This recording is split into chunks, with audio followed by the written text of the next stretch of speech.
Once there was a man named Paul in Dallas who got very sick when he was a kid and had to use a special machine to help him breathe. But guess what?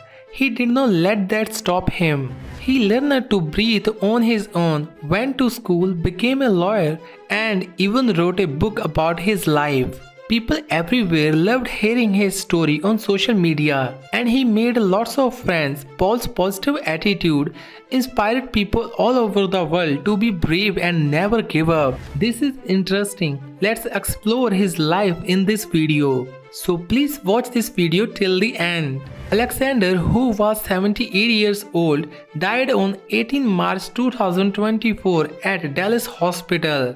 His friend Daniel Spinks mentioned that Alexander had recently been diagnosed with COVID-19 and was in the hospital, but the exact cause of his death is unknown.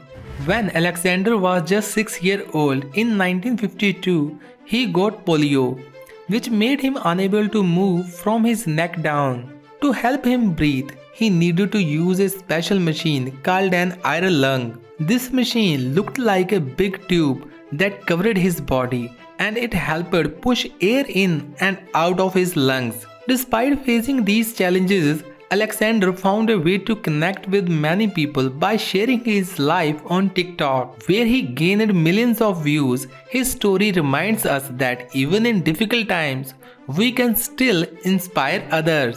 Paul was a guy who really knew how to enjoy a good laugh. Spinks said he was like one of those shiny stars that make the whole sky sparkle.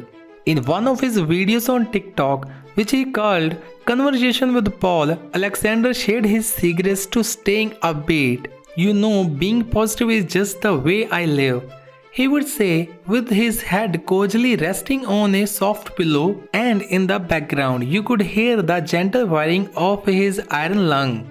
But Paul that did not let that stop him from spreading his infectious positivity to everyone listening. It was like he was whispering, "Hey, life might throw some tough stuff at us, but we can still find joy in the little things." And people all around the world loved tuning to in his talks, feeling inspired and uplifted by his motivation. Daniel Spinks shared that being with Alexander was like discovering a new brightness in life. Despite his challenges, Alexander's positive attitude had a deep impact on everyone around him. Spinks mentioned that Alexander had developed a remarkable skill.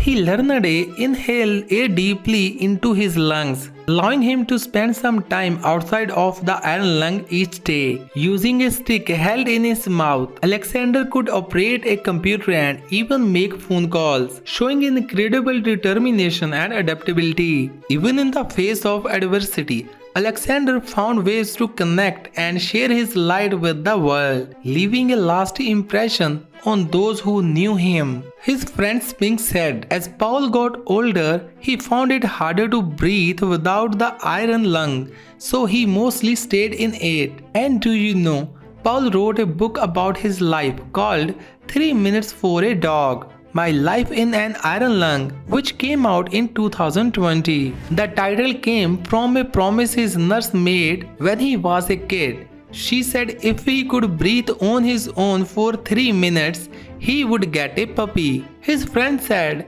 then he could breathe for 5 minutes, then 10, until he could spend the whole day without the machine. And yes, Paul got his puppy. Even tough, he had health problems. Paul was successful. He graduated from the University of Texas in 1978 and later became a lawyer in 1984. He was also a very religious man. Believing strongly in God, Spinks became friends with him in 2000.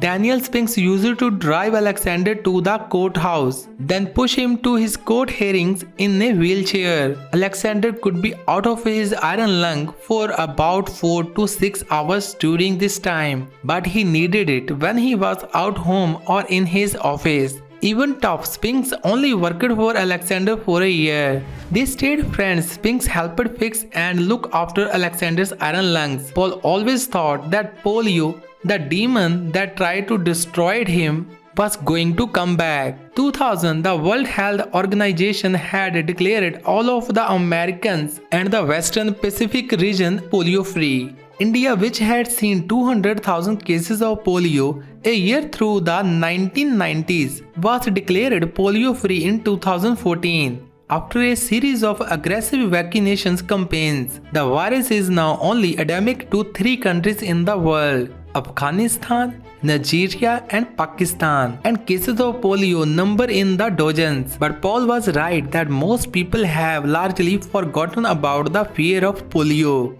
Just as we have forgotten the fear of other diseases, we now routinely vaccinate against diphtheria, typhus, measles and mumps. And that could be fertile ground for their return if we don't remain vigilant. It's hard to imagine in the middle of this pandemic that we will forget COVID-19 too, but we might. It's hard to remember our nightmares the day after. The lesson of polio and of every time we are confronted by our own terrible fragility and survive is that sometimes we need to remember. Hope you like this video. If you like this video, please like, share and subscribe to my channel.